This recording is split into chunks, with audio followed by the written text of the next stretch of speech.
Class का time पूरा होने जा रहा है। इस श्लोक नंबर को ढूंढ करके रखिए। अगले टेस्ट में,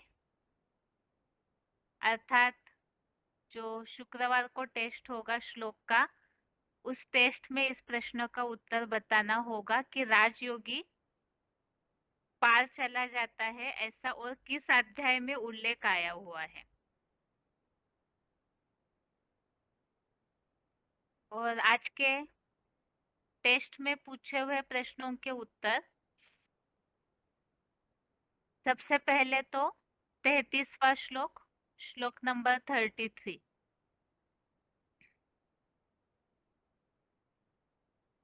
इस संबंधित प्रश्न ये पूछा था, एक तो भौतिक पदार्थों से ज्ञान यज्ञ अच्छा क्यों है। जो भौतिक पदार्थों का यज्ञ जिसे द्रव्य यज्ञ कहा जाता है, तो उससे ज्ञान यज्ञ अधिक अच्छा क्यों है। तो इसका उत्तर यह है जो भावार्थ में उल्लेख बताया है कि नाशवान, जो भौतिक पदार्थों से किए गए यज्ञ है वो नाशवान होते हैं, भौतिक अनित के द्वारा संचालित चालित होते हैं और उसमें सब कुछ नाश हो जाता है। और ये जो अविनाशी रुद्र ज्ञान यज्ञ है, ये निरंतर चलता है। यहाँ जो बताया कि 100 वर्षीय 100 वर्षीय ज्ञान योगाग्नि से निरंतर चलता है। दूसरी बात, ये श्लोक समझते समय हमने वीसीडीज के कुछ पॉइंट्स समझे थे। उसमें बाबा ने ये बात बताई है कि ये जो अविनाशी रुद्र ज्ञान यज्ञ है, इसमें जो ज्ञान अर्जित करती है आत्माएं और जो योग की अग्नि इसमें चलती है, तो इसका असर आत्मा में पूरे 5000 वर्ष के ड्रामा में भी रहता है। तो इसीलिए ही ये ज्ञान यज्ञ जो है ये अधिक अच्छा है। और इसके अलावा ये बात भी बताई थी वीसीडी में बाबा ने कि जो भौतिक पदार्थों का यज्ञ है उसमें तो जो भी हवन किया जाता है वो सब नाश हो जाता है। तो जिसके लिए बाबा ने ये बात बताई थी, जैसे घी है, अनाज है, ये सब उन यज्ञों में स्वाहा कर देते हैं। तो यही अगर किसी गरीबों को मिल जाए तो उनका जीवन चल सकता है। लेकिन भक्ति मार्ग में यही बातों की अंधश्रद्धा के कारण लोग इस बात को समझते नहीं। और ये जो ज्ञान यज्ञ है उसमें ऐसे नहीं होता है। इसमें तो ज्ञान और योग की अग्नि, भौतिक पदार्थों का कोई औचित्य नहीं है। इसमें तो और विकर्म विनाशी होते हैं, पाप बुराई नष्ट ही होती है। तो इसीलिए ये ज्ञान योगाग्नि से निरंतर चलने वाला अविनाशी यज्ञ है। और दूसरी बात इस श्लोक में ही बताई है, अखिल विश्व धर्मों के सारे कर्म कांड ज्ञान यज्ञ में समाप्त हो जाते हैं। तो अभी तो छोटे मोटे यज्ञ साल भर चलेंगे, 2 साल चलेंगे, लेकिन ये अविनाशी यज्ञ 100 वर्ष चलता है। और अंत में सारे भक्ति मार्गीय क्रिया कर्म इस ज्ञान यज्ञ में समाप्त होंगे, क्योंकि भक्ति में भी ये बोला जाता है, भक्ति उसके बाद ज्ञान और उसके बाद वैराग। तो भक्ति के बाद ज्ञान मिलेगा तभी ही वास्तव में प्राप्ति होती है। दूसरा प्रश्न इस श्लोक संबंधित ये पूछा था कि जो भी भक्ति मार्गीय क्रिया कर्म है, कर्म कांड है, उनकी शुरुआत कहाँ से हुई, उनका ओरिजिन कहाँ से शुरू हुआ। तो यहाँ क्लैरिफिकेशन वाले अर्थ में इसका उत्तर दिया हुआ है, अखिल विश्व धर्मों के सारे वाम मार्गीय, भक्ति मार्गीय, अंधश्रद्धा युक्त धर्मों से उत्पन्न कर्म कांड, ये जो भी कर्म कांड है इनकी शुरुआत वाम मार्गीय धर्म या तो ये जो अंधश्रद्धा युक्त धर्म है उनसे शुरुआत हुई है। और इसके अलावा ये प्रश्न पूछा था, एक तो राजस्व इस शब्द का अर्थ स्व अर्थात आत्मा का सच्चा स्वराज्य प्रदाता यज्ञ।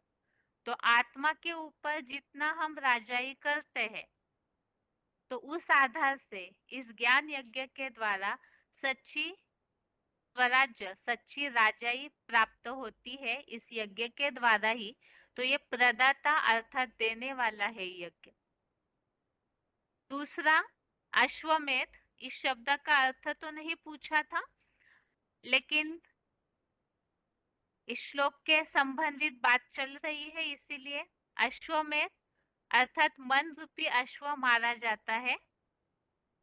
अविनाशी अर्थात भौतिक यज्ञ तो भौतिक पदार्थों से नाशवान है, परंतु इसमें मन बुद्धि वाली अविनाशी आत्मा की ही प्रधानता है।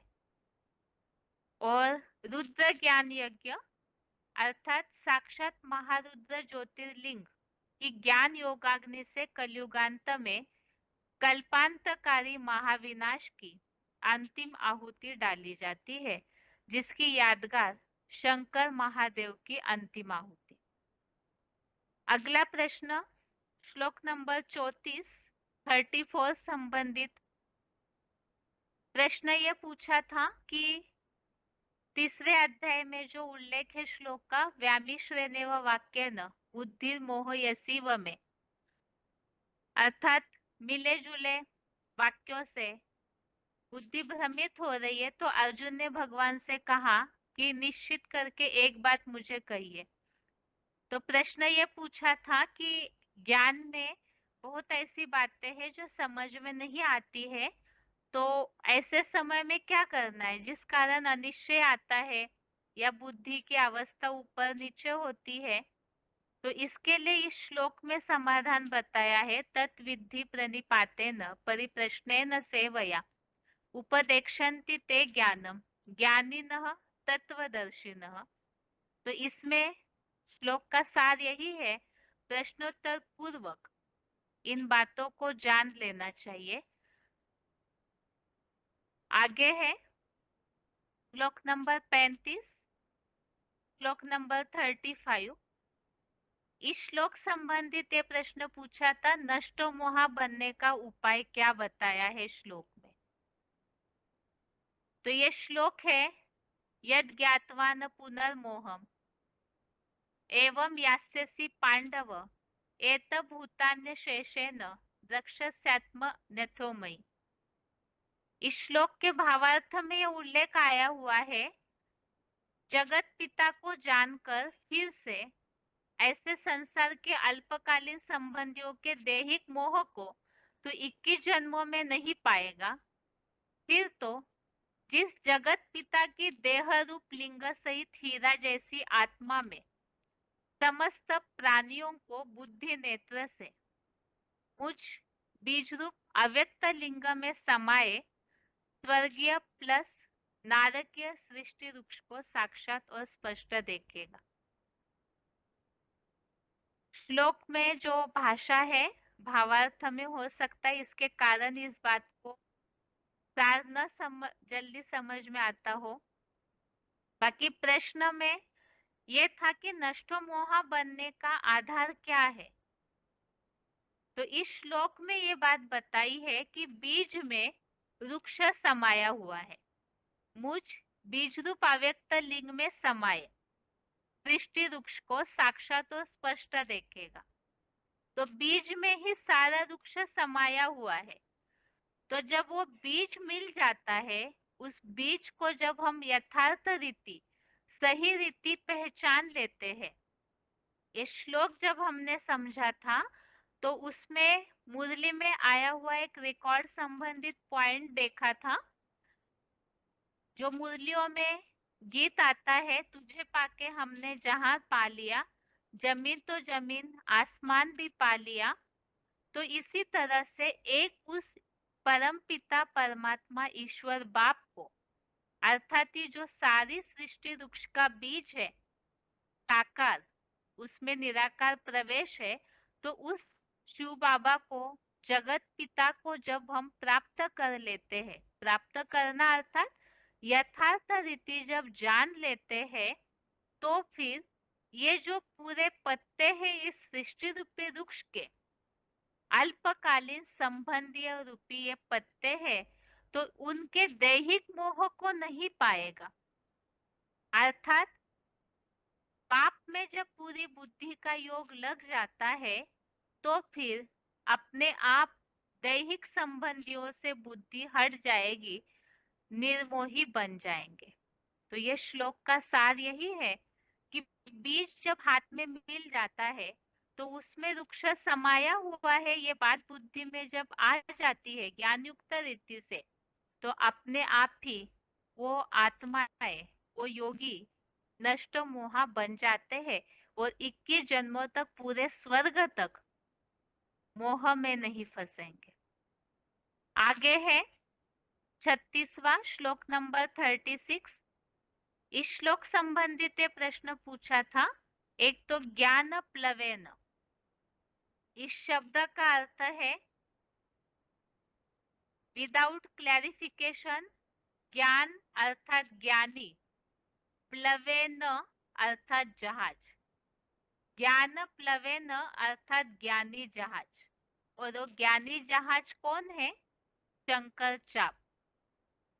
इस श्लोक संबंधित प्रश्न ये पूछा था दूसरा। आज की दुनिया में ये माना जाता है कि भगवान केवल अमीरों को मदद करते हैं या तो अच्छे गुण वालों को ही, लेकिन भगवान के लिए तो सभी बराबर है, जिसके लिए ही सभी का ही उद्धार होता है। जो यहाँ उल्लेख आया है श्लोक में, अपि चेदसि पापेभ्य सर्वेभ्य पापकृतमः सर्वं ज्ञानप्लवेनैव ऋजिनं संतरिष्यसि, अर्थात चाहे सब पापियों से भी अधिक पापी क्यों न हो, जैसे महाधोखेबाज महापापी अजामिल जैसे शूद्र क्यों न हो, तो भी इस ज्ञानी जहाज से निसंदेह सारे पाप समुद्र को तैर कर पूरा पार कर जाएगा।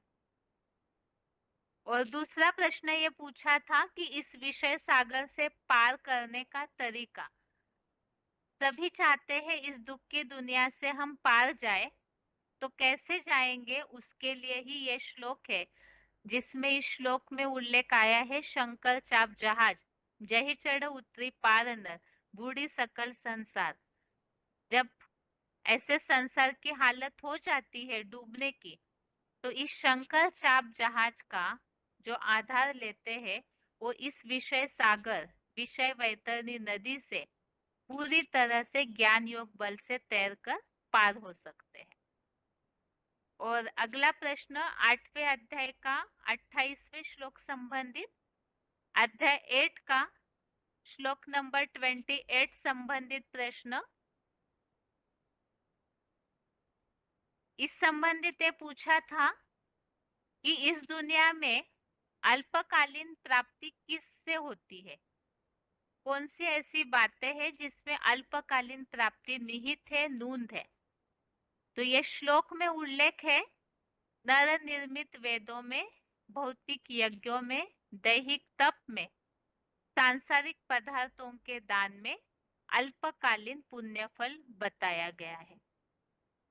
दूसरा प्रश्न ये पूछा था, जितने भी ज्ञान में चलने वाले हैं ज्यादातर उनके संबंधियों को या तो दुनिया में भी जो भी लोग हैं उनको ये प्रश्न रहता है बुद्धि में कि जब ज्ञान में चलने लगते हैं लोग तो भक्ति छोड़ देते हैं, कोई पूजा पाठ नहीं करते, आस्था नहीं रहती है, इस तरह के बहुत सारे प्रश्न आते हैं।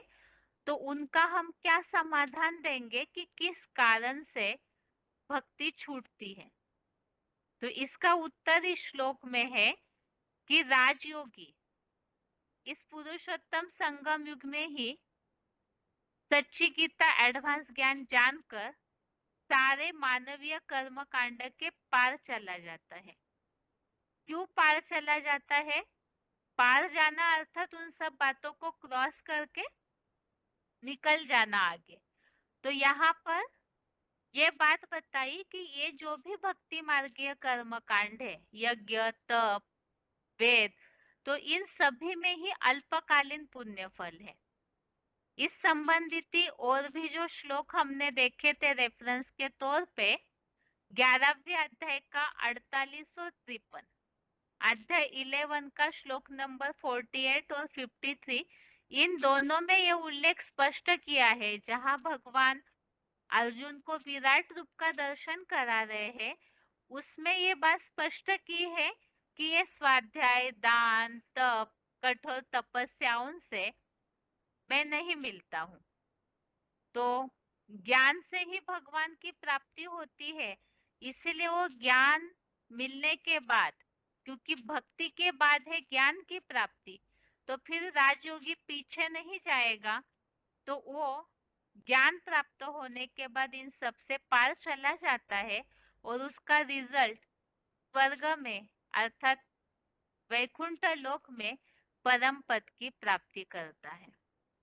तो ये लास्ट प्रश्न जो पूछा था कि भक्ति क्यों छूट जाती है, तो उसका मूल कारण है कि भौतिक पदार्थों के जो ताप, दान वगैरह है वो तो नाशवान है, अल्पकालीन है, और ज्ञान का जो रिजल्ट है वो लंबे समय का है, जन्म जन्मांतर की प्राप्ति का है।